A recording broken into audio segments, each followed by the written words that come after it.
My name's Graham Law. I'm Professor in Medical Statistics at the University of Lincoln. I have over 30 years of experience as an epidemiologist and a statistician. I am, at the moment, co-director of Lincoln Clinical Trials Unit.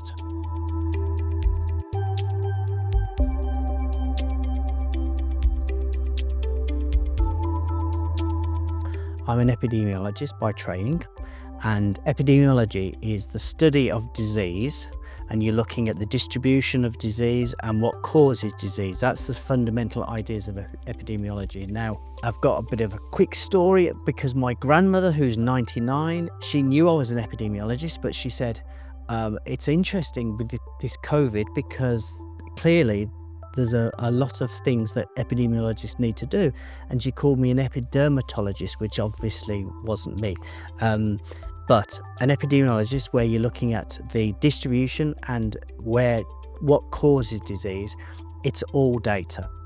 And we are surrounded by data. We just don't realise we're surrounded by data. So where you are, there's a location, so there's a place. So at the moment, you're in a lecture theatre in Lincoln. There is a time where you are, which is today, but the time can be very important because timings have a real impact on people, whether it's weekends or weekdays or evenings or night times, oversleep, etc. And the other piece of information for epidemiologists is the person.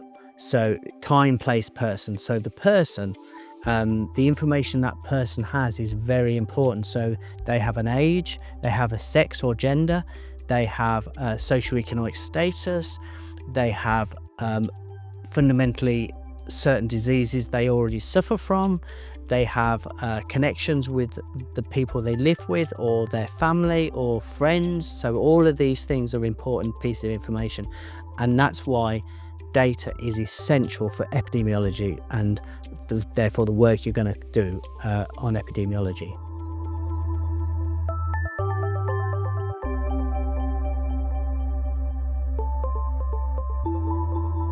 Fundamentally, an epidemiologist wants to look at data on people, and it's very clear that if you have a very small amount of information about a person, there are a number of problems with that. It could be that they're the wrong person, you've asked them the wrong information, and you've not collected all the right things about that person.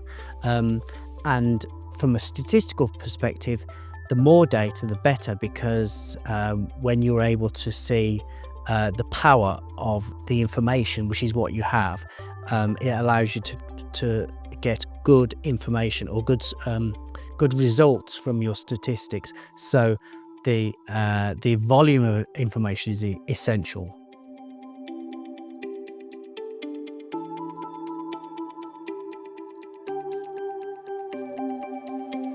I was working with a midwife and obstetrician, and they wanted to look at delaying cord clamping in babies at their birth, and we applied for some money to do that. And some of the reviewers told us no babies are left with leave any blood in the mother, which was bizarre because we knew that was not true. So we did a study, and this is the most important study I've ever done, and it was only on 26 women. And what we did is it was amazing. All 26 women had a baby, and the first thing we did was we put that baby on scales and left them there for 5 minutes. So the mothers were not allowed to touch their babies, which of course they're under extreme stress and they've just gone through a big thing. So the reality of getting 26 women to allow us to leave babies on scales for 5 minutes was amazing. And what we found, you can see the baby. So when the mom contracts, the blood from the placenta gets squeezed into the baby, so the baby gains weight, gets a bit heavier.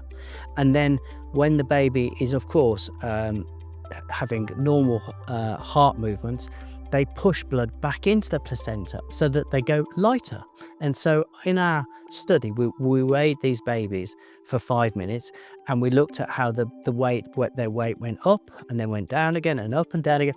Now, and all midwives will tell you, well, that's of course what's happened. But the point is, how do you know when it's stopped?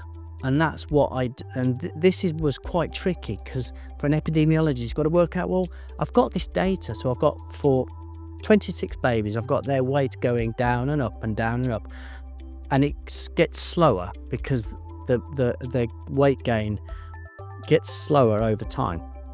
And the statistics that I came up with showed that after 125 seconds, the baby's average weight had gone to zero. They hadn't, on average, weren't getting any heavier or lighter. And so we told the world that after 2 minutes, roughly 2 minutes, the babies have blood transfusion has basically stopped. And the WHO put this in an important document where they told the whole world they shouldn't clamp cord. So in the UK, midwives used to clamp the cord at 15 seconds, or rather they'd stop the cord at 15 seconds and then they'll cut the cord afterwards. But now the NHS suggests they should have at least 1 minute to allow some of this baby's blood to go back into the baby rather than going back into the placenta, which is then disposed of. And so that for me was the most important piece of research I've done just on 26. It wasn't big data, but data.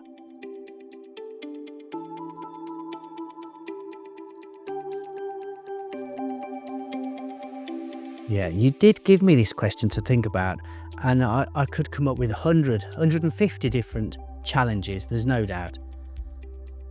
We are of course surrounded by ethics, and we have to achieve the correct ethics. So there's various people who are in charge of ethics, and that's an important thing that we do.